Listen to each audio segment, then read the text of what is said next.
bienvenidos al seminario Artistas, Diseñadores y Artesanos de Joyería en Taxco, un espacio académico auspiciado por la Facultad de Artes y Diseño de la UNAM en el plantel Taxco, en el que se procura el ejercicio reflexivo y creativo sobre asuntos relacionados a la joyería desde aspectos históricos, estilísticos y de producción creativa y comercialización también.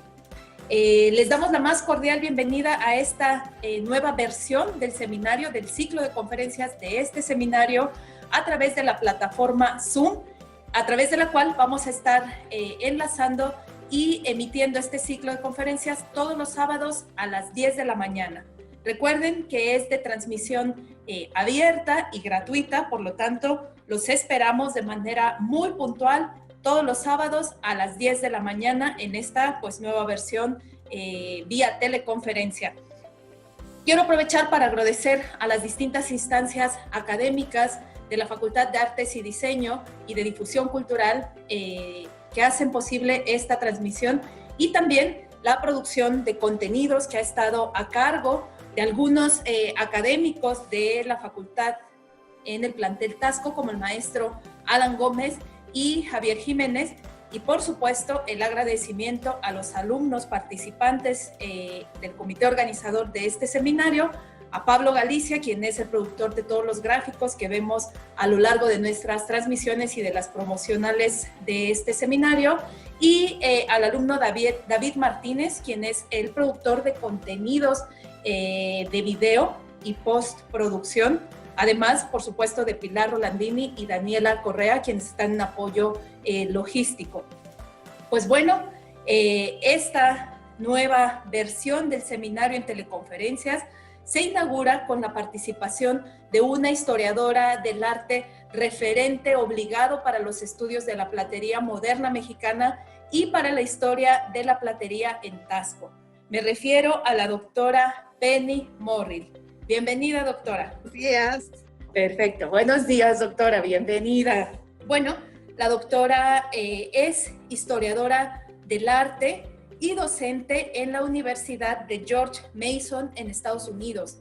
Ella es originaria de Texas, pero de madre mexicana y de un vínculo histórico muy importante con Taxco. Ya nos lo platicará un poco más adelante.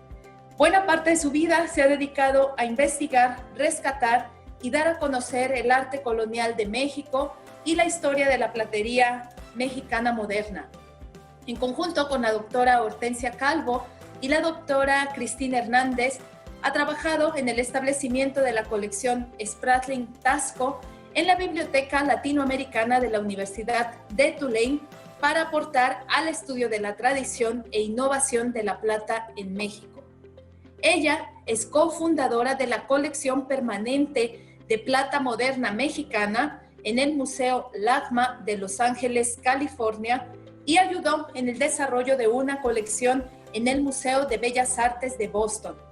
Los libros de la doctora Penny Morrill son vastos y de un rigor estricto sobre la investigación de la platería mexicana.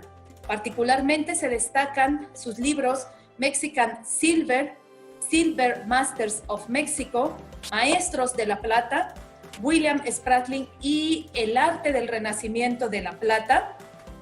Y una de las investigaciones que hoy nos hacen coincidir en esta transmisión está dedicada a la obra de Margot Van Buris en el libro Margot Van Buris, El arte del esmalte.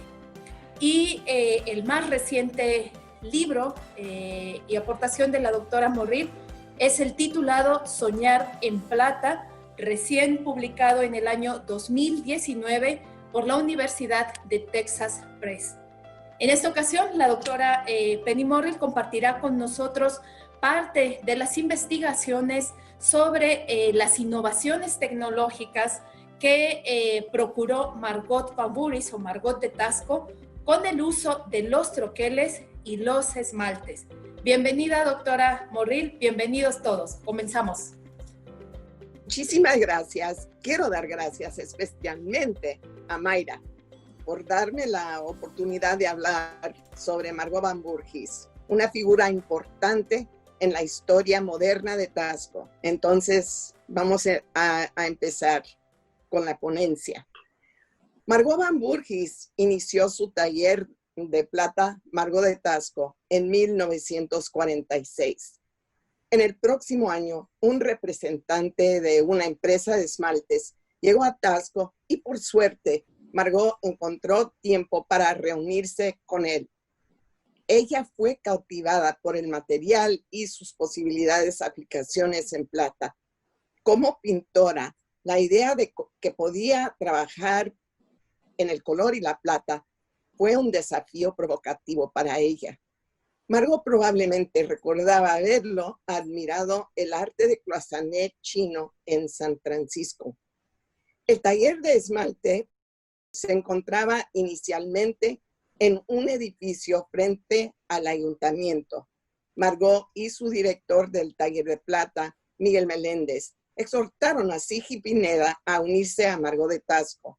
En colaboración con Sigi, Margot creó un sistema de 6 pasos que comenzó con sus bocetos detallados de gouache. La técnica fue chanflevé, en la cual el esmalte se fusiona en una superficie hundida en el metal. Arturo Osorio produjo los troqueles en acero siguiendo las especificaciones de los dibujos de Margot. El desafío al principio era establecer la profundidad adecuada del esmalte. Cuando se presiona el troquel en una lámina de plata, se crea una base con lados elevados o crestas a la altura adecuada para que coincida con los contornos del dibujo de Margot. La función de las crestas era mantener en su lugar un color, aparte de colores diferentes y contiguos, para que los colores no se unieran cuando la pieza se colocaba en el horno.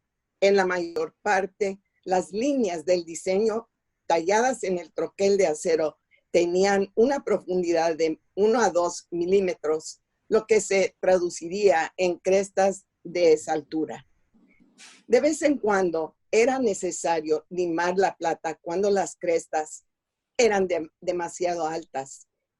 Este esfuerzo requirió largas horas de experimentación y muchos fracasos antes de que Arturo Osorio, Sigi y Margot llegaran a las alturas de crestas adecuadas y los troqueles pudieran entrar en producción. La creación de un troquel de acero fue de la mayor dificultad. Este material tuvo que soportar 45 a 50 toneladas de presión. Por lo tanto, para tallar el diseño, Arturo Osorio o Juan González utilizaron herramientas de acero más denso que el acero del troquel. Antes de la fundición a presión en plata, el dibujo se fundió en plastilina para verificar la presión. El trabajo en el troquel podía llevar hasta 6 meses antes de que Margot y el fabricante del troquel decidieran que estaba listo. El troquel podría producir una textura en la superficie de la plata que era visible a través del esmalte translúcido. Margot se refirió a esta técnica como guilloché en las instrucciones de varios de los dibujos y pueden ver en el dibujo a la derecha la palabra guilloché que escribió Margot.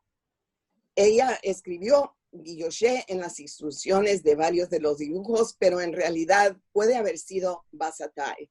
Según la joyera y autora Greta Pak, el esmalte bataille es muy parecido al chanflevé. El diseño está tallado o ejecutado en bajo relieve aproximadamente 1/30 de pulgada debajo de la superficie. El esmalte transparente se fusiona sobre el diseño, posiblemente varias veces, hasta obtener una superficie uniforme. Para este método se debe utilizar oro o plata, ya que la calidad reflectante es mejor que el cobre. Se obtienen interesantes efectos de sombra a medida que varía la profundidad del esmalte. Una vez que la talla en el troquel fue probada y se encontró que era precisa, el troquel en sí mismo fue templado. Se hirvió en aceite y luego se dejó enfriar durante 24 horas en la esquina de una habitación cerrada, lo más protegida posible de las fluctuaciones de temperatura. Si el troquel se enfriara demasiado rápido, se debilitaría y no podría soportar la presión ejercida por la prensa. El primer paso en la producción fue la fundición a presión de la base de plata para el esmalte. Pedro de León fue uno de los primeros que trabajó en la división de fundición a presión. En los primeros años, la prensa funcionaba manualmente a 20 toneladas o más. Los hombres en esta división del taller de esmaltado fabricarían a troquel el número de piezas que podían cortarse en un día. En la división de platería, los hombres usaron sierras verticales para cortar plata extraña del diseño. Un porcentaje de los bases para diseños populares se almacenó para que las piezas pudieran esmaltarse y el producto terminado pudiera llegar a la tienda más rápidamente.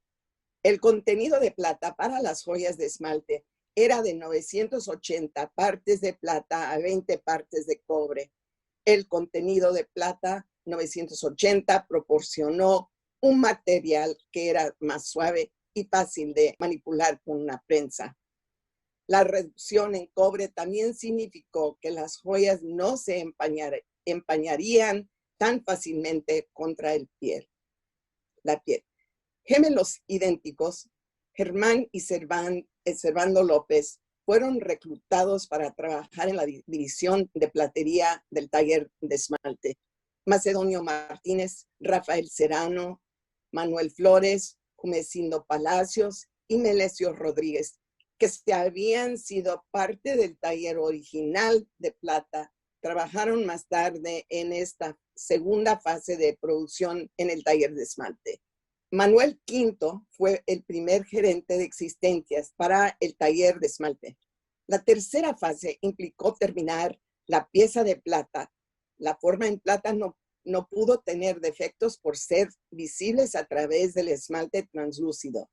Una vez que los diseños fueron cortados con una sierra vertical, las superficies tuvieron que ser pulidas en preparación para el siguiente paso en la producción.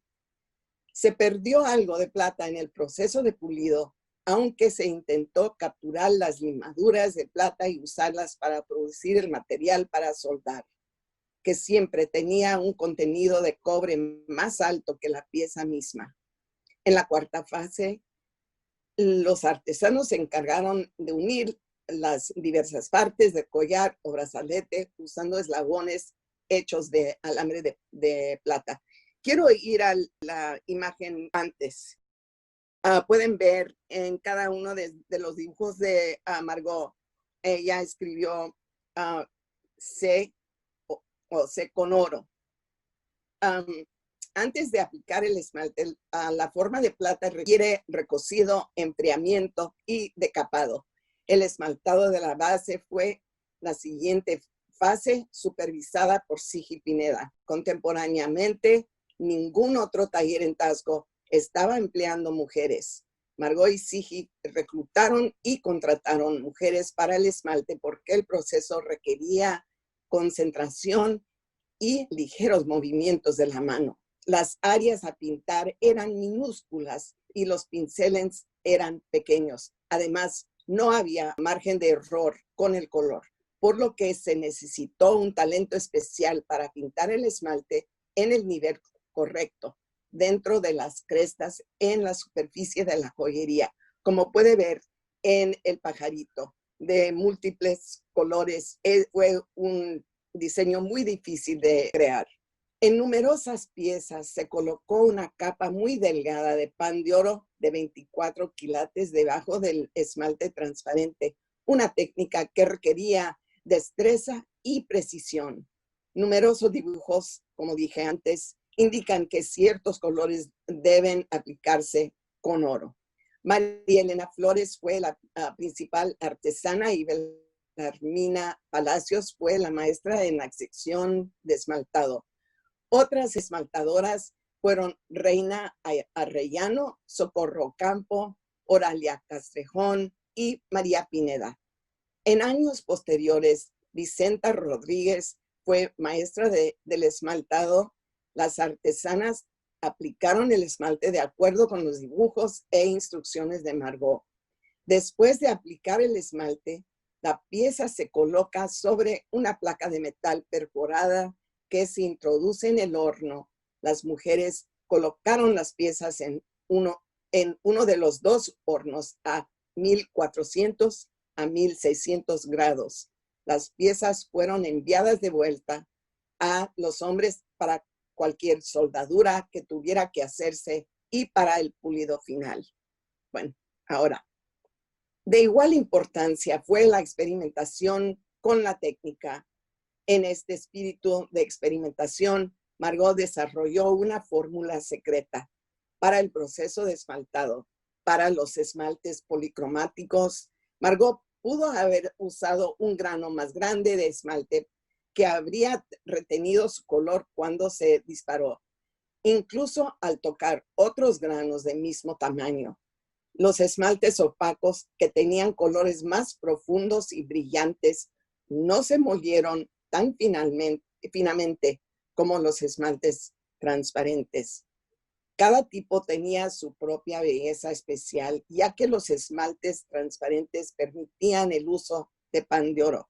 Y en estos dos diseños pueden ver el uso de su fórmula secreta en la figura del Maya y también en el Quetzalcóatl, pero también usaba el oro.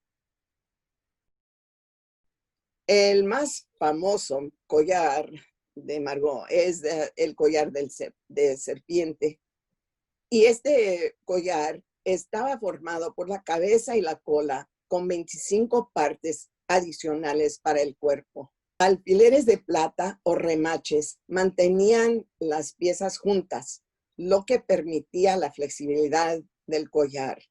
La boca de la serpiente se ajustaba sobre la cola, tanto en el brazalete como en el collar, con un único remache que los mantenía unidos. Entonces lo que pueden ver es que el diseño tiene algo de dificultad por las varias técnicas y también la mano de quién sabe cuántas personas para crear esta pieza que una persona podía llevar como 3 veces al año. Pero es una joya increíble este trabajo de los maestros de Taxco. Es increíble. Una fascinación por el arte japonés llevó a Margot a volver a ciertos motivos, particularmente el pez koi que saltaba en las olas del mar. Este diseño en particular no era nuevo para la obra de Margot,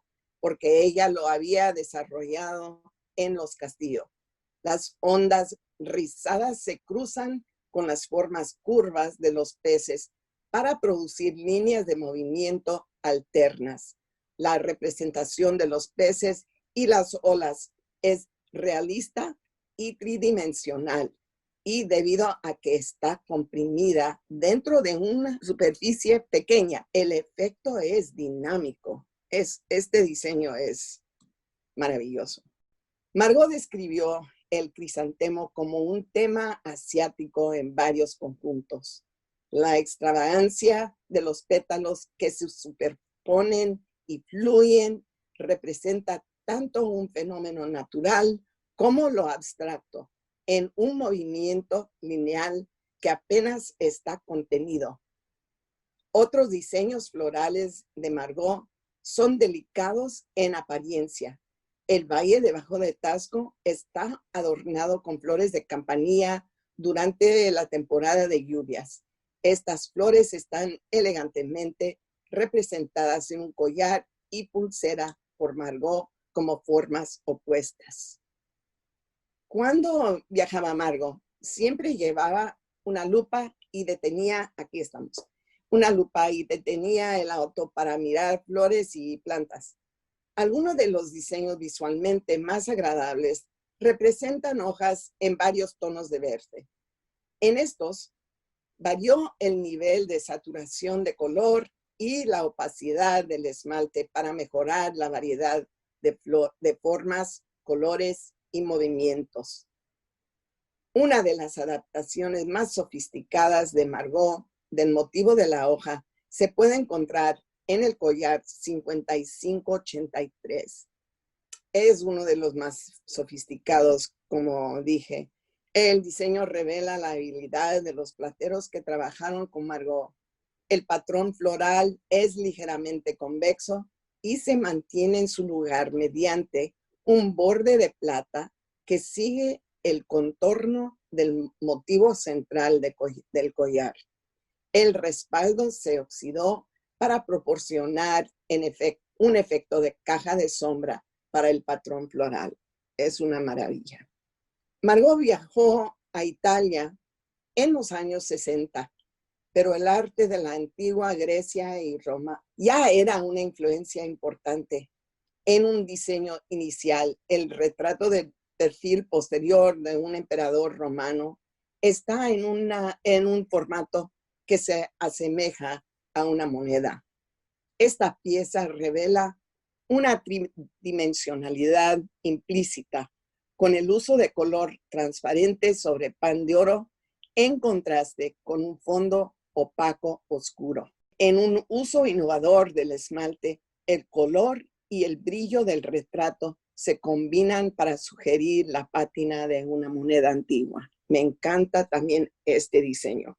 El avivamiento egipcio llegó a raíz del descubrimiento de la tumba de Tutankamón en 1922 y siguió siendo una referencia estilística para Margot. La cabeza de perfil de Cleopatra, ahí está. Fue un diseño de esmalte muy temprano que fue producido continuamente por el taller hasta su cierre. Margot hizo otro uso innovador del esmalte en el diseño 5603. Las aplicaciones gruesas de esmalte morado y verde en pequeñas áreas en la superficie de los aretes se parecen a las piedras preciosas, como pueden ver. La espiral fue el enfoque principal de diseño de Margot, ya que aparece en gran parte de su trabajo. Para Margot, la representación de una concha fue la oportunidad de explorar. Aquí tenemos el ejemplo del esmalte que se transforma en cabujones. La espiral fue el enfoque principal de diseño de Margot, ya que aparece en gran parte de su trabajo. Para Margot, la representación de una concha fue la oportunidad de explorar la dinámica de la espiral tal como aparecería en la naturaleza. El diseño 5611 se basa en los folios 75 y 80 del Códice Nuttall. El contramovimiento y el uso del color para enfatizar las formas en espiral en el diseño 5907 hacen de este broche uno de los diseños más exitosos de Margot porque la tensión que se crea mantiene el equilibrio de toda la composición. La espiral en la naturaleza. Tanto el pájaro quetzal como la mariposa son elegantes adaptaciones de la espiral en la naturaleza. Incluso con el énfasis en la línea, el pájaro y la mariposa se acercan a una expresión de la realidad. Un desafío interesante para el artista. Margot usó el color para realzar estas animadas criaturas y ella hizo lo mismo con la forma pura de la espiral. Muchos de sus diseños se centran en la expresión del movimiento, que puede caracterizarse como continuo y equilibrado. Huele a decir que el movimiento de curvarse hacia adentro y desplegarse en los collares y pulsera de Margot se amplifica cuando una mujer gira la cabeza o hace un gesto con la mano. Como pueden ver, otra vez el uso de la curva es un ejemplo de cómo ella usaba la observación de la naturaleza, pero también quería expresar la línea como un abstracto. Y por eso esta combinación le da mucho movimiento y belleza a las piezas de Margot, en mi opinión. Margot encontró inspiración en el arte déco, una influencia que se combinó con otros elementos de diseño, fácilmente adaptado a la joyería. La línea enfática y los fuertes contrastes de color dieron como resultado un trabajo excepcional. Las formas escalonadas geométricas en blanco y negro en el diseño 5743 evocan los sonidos y la configuración de la era del jazz. Margot era pintora y colorista, por lo que es bastante esclarecedor estudiar el impacto que sus selecciones de color tuvieron en un motivo en particular. Las serpientes de esmalte de Margot desafían la coloración natural. En realidad, la elección del color carga a las criaturas con significado. El esmalte verde se parece a las plantas frondosas que bordean un río serpenteante, mientras que la serpiente naranja con ojos color turquesa tienen el aspecto de una joya. La pulsera de serpiente morada con ojos rosados es exótica y un poco amenazante. En conclusión, ¿qué se puede aprender de las notables innovaciones que tuvieron lugar en el taller Margot de Tasco? El color es de suma importancia en el esmalte sobre plata. Como ven, las variaciones en un solo color pueden proporcionar transiciones sutiles en la profundidad percibida. Cambiar el color puede transformar un diseño. El uso de esmalte transparente, translúcido u opaco es una opción vital para el diseñador. La profundidad del esmalte también puede proporcionar al diseñador opciones de diseño. En el taller Margot de Tasco, las decisiones técnicas estaban completamente interconectadas con el diseño.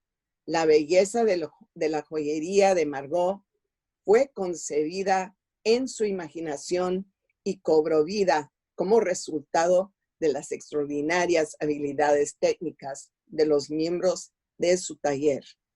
Su búsqueda de nuevos diseños e ideas continuó sin cesar, mientras que su experimentación con la técnica y el color seguía siendo preeminente. Margot se distingue de todos los demás en Tasco. Muy pocos estaban haciendo el tipo de trabajo innovador que salía del taller de Margot de Tasco. Muchísimas gracias.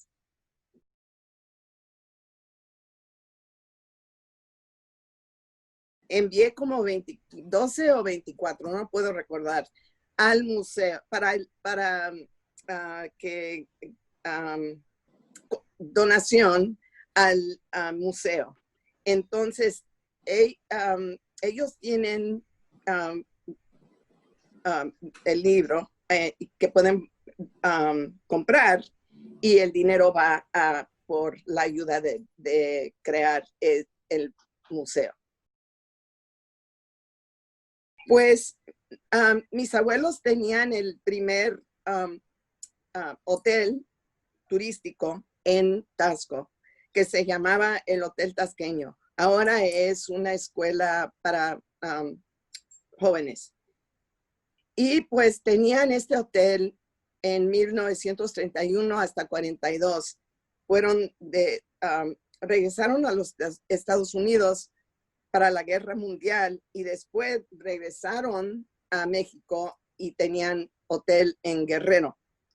Lo que pasó es que yo no hablé con ellos sobre esos años cuando vivían en Taxco. Y pues, bueno, murieron y yo quería saber más y empecé a comprar libros sobre el turismo en los años 30 y 40. Y encontré descripciones de su hotel. Entonces, bueno, yo conocí a Taxco varias veces porque vine pues viví en México por un tiempo, soy de la frontera, entonces soy mitad y mitad mexicana y norteamericana. Y pues conozco bien a Taxco y es parte de mi vida y mi identidad. Y pues por eso empecé a investigar esta historia de la joyería. Lo importante, quiero decir que la joyería, la platería de Taxco es un fenómeno. No pueden encontrar un ejemplo de este tipo de trabajo en ningún lado, en todo el mundo, en todo tiempo de, um, de la humanidad.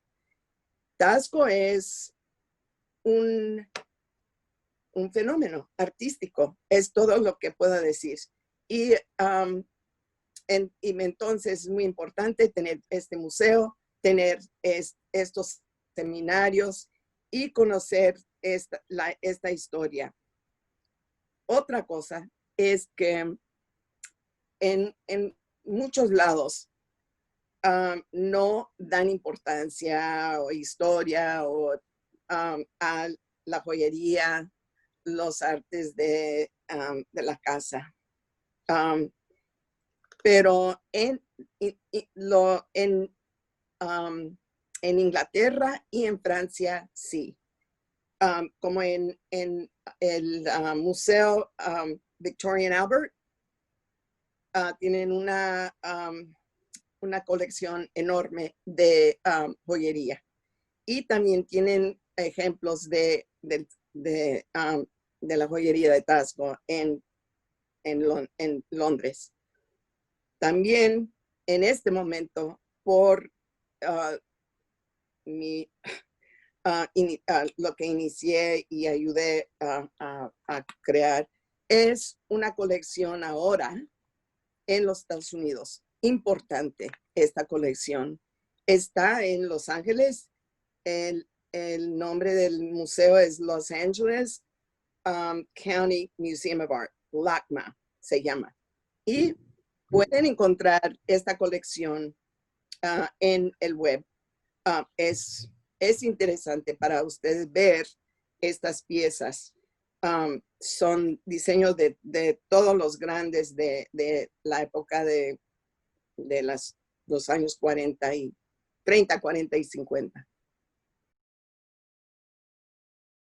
Es que eran de un acero muy, muy, muy fuerte. Fue muy difícil hacer estos troqueles. La realidad es que lo usaban porque querían, querían hacer más que un ejemplo. Entonces, dar tanto trabajo a este troquel, como dije antes, pues hasta 6 meses. Este troquel tenía gran importancia para la producción. Pero si van a crear 3, 4, 10, 12 ejemplos, mejor no usan el troquel, porque el troquel es mucho trabajo, muy, muy difícil. Entonces, se me hace, hay otras técnicas para hacer el, lo que le digo es esto, mira, tiene que llegar a las crestas que estén a la altura perfecto. Y con el troquel puede llegar a esta altura. Pero yo creo en este momento hay técnicas que no son tan difíciles que hacer el troquel de acero. Es un trabajo muy, muy difícil. No sé si podían ver, durante toda la ponencia, siempre di nombres de participantes, de miembros del taller. En mi opinión, es muy importante conocer los nombres de las personas que trabajaban en este material y en todos los talleres en Taxco. Los maestros y también los plateros y los que pulían. La gente tienen el momento ahora. En 10 años ya no van a tener la oportunidad de conocer esta historia. Entonces, siempre cuando yo vengo a Taxco, yo quiero conocer las personas que trabajaban en el material.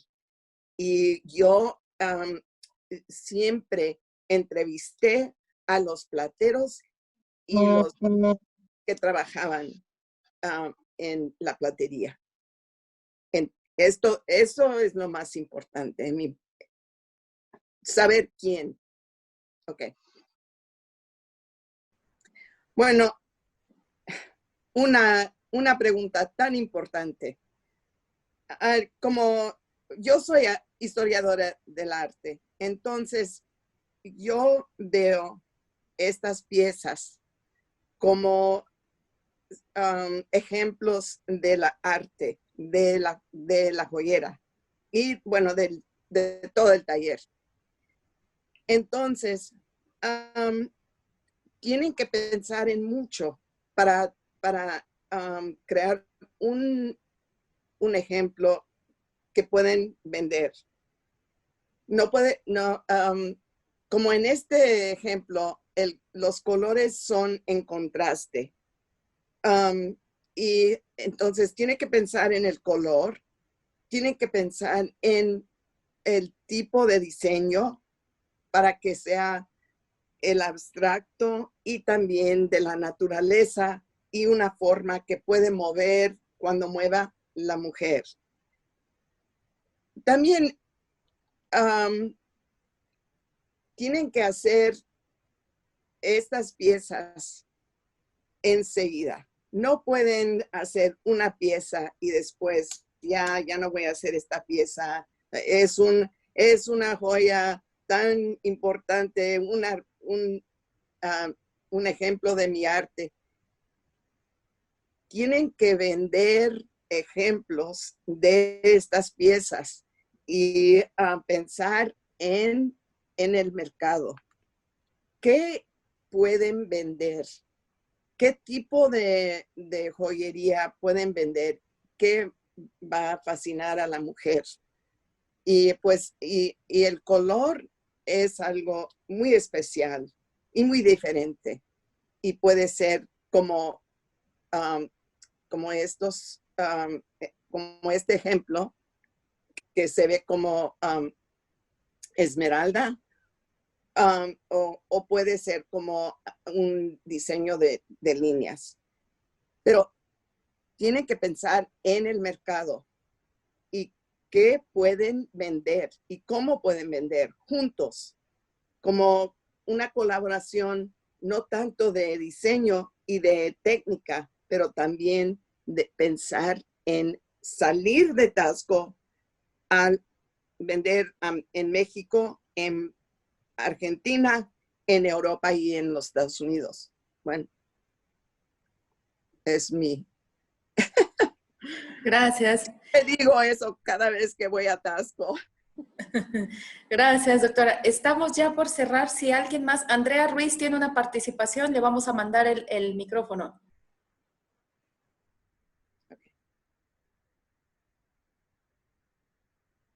Hola, Hola. soy Andrea Ruiz.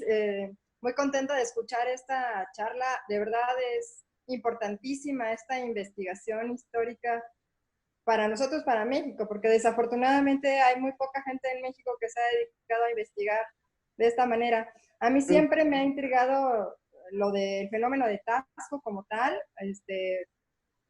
desde la llegada de Spratling a Taxco y pues es difícil a veces lograr hacer toda esta historia. Que nosotros nos podemos imaginar todo lo que tuvo que pasar ahí. A mí hay dos cosas en este fenómeno que me parecen muy interesantes para México. Una es la llegada de alguien de fuera que puede ver con unos ojos de maravilla todo lo que estaba pasando en México, sobre todo en el momento cuando las culturas prehispánicas se dan a la luz. Estamos nosotros en ese momento viendo toda nuestra cultura prehispánica, nosotros también conociéndola.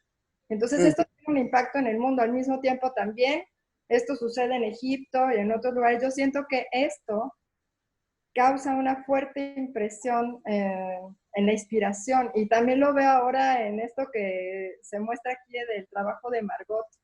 Y es fascinante ver que ella también estaba impactada por las mismas cosas, pero aparte traen de allá. Mi pregunta es si el Art Deco, o sea, este sentido, esta forma de abstracción viene de ellos y que ese es el aporte que también hacen tanto Margot como William Spratling, que le empiezan a dar un estilo, pero al mismo tiempo ellos desarrollan su estilo personal. Eso a mí me parece una cosa fascinante en cuanto al diseño, y siento yo que, bueno, yo soy docente de diseño y trabajo con joyeros, y a mí me parece muy importante poder desarrollar en ellos ese sentido de identidad propia, pero también de su contemporaneidad, del tiempo que se está viviendo y de los temas que pueden inspirar. Entonces mi pregunta va, ¿qué tanto influenció el Art Deco en todo esto, a nivel mundial, en México, cómo se hace toda esta mezcla con lo cultural, la identidad? Pues el Art Deco fue muy importante en la interpretación del arte precolombino. Por la simetría, la línea, y pues de como una oportunidad de crear algo monumental. Como pueden ver en las fachadas de Arte Deco y también las esculturas, igual que la joyería y el arte decorativo de esa época del Arte Deco, pero también del cubismo. Pero en este momento, ahora toda oportunidad está abierta para los artistas en Tasco. Pueden ver el arte de México de todas épocas. Pueden visitar a los conventos, ex conventos, para ver una mezcla del arte europeo y del precolombino. Hay mucho que pueden ver en los ex conventos. También tienen que visitar a los sitios de Oaxaca, de Chiapas, de Yucatán, Y para conocer bien el arte del país, para entender bien esos raíces artísticos. Muy importante. Y pueden interpretar este arte en un estilo muy personal, pero tienen que ir a ver estos monumentos. Y, cuando yo vengo a México, siempre pienso en que en realidad es un país que pone mucha importancia en el arte. Como el gobierno da mucho dinero a los murales del siglo XX, a los sitios precolombinos, a los exconventos como Huejotzingo, Acolmán y otros, es una oportunidad para el artista en plata para ver mucha variedad y tener mucha influencia de esa historia del arte en México. No, mira, ¿dónde puede ir? En todo el mundo y puede ver tanta variedad y de varias épocas. Yo no sé. En México sí. Pues muchas gracias a todos, doctora. Qué gusto que nos haya compartido esta... Pues, muchas gracias a todos. Gracias. Gracias a la Facultad de Artes y Diseño también.